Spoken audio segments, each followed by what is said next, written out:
Matt Boss, retail analyst at JPMorgan, ranked #1 retail analyst this year, according to Institutional Investor. It's the 8th time he has been so recognized. Matt, welcome. Good to have you with us. Thanks for having me on. You've got this number that suggests that consumer sentiment is as negative as it's been in a decade or so.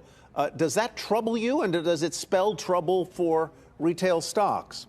No, look, in fact, I think Courtney brought up some really good points. Value and convenience has been the key to discount retail. It was the key before the pandemic, and if anything, I think the theme has accelerated as we move out of the pandemic and think multi-year. From an underlying consumer perspective, here at Chase, we have credit card data.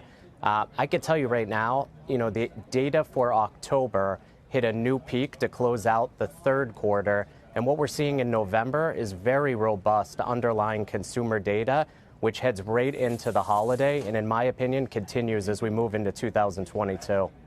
So as you look at your universe of stocks, you've called out 3 in particular that are interesting. Bed Bath & Body Works, Lululemon, which isn't really a discounter, obviously, but is casual, and I think casual wear is kind of here to stay, and then Five Below, which is a discounter.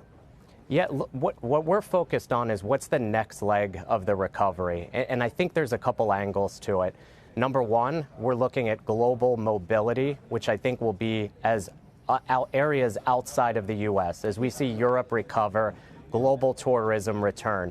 I think what's being underappreciated is we still have A malls, A centers, outlet centers, which are still not back anywhere close to prior productivity. That's another leg as we move forward. As we said on the discounters, that's where you've seen the market share acquisition, meaning value and convenience has been key as consumers have consolidated trip. For me, a Dollar General, a Five Below, those would be 2 companies that have taken outsized market share that I think you'll see continue as we move forward.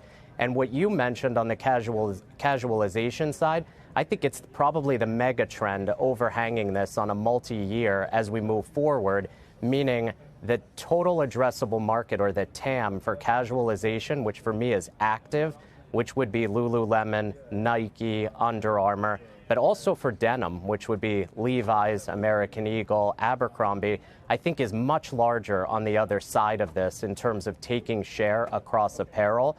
That would be the category-specific trend that I think has legs as we move into 2022.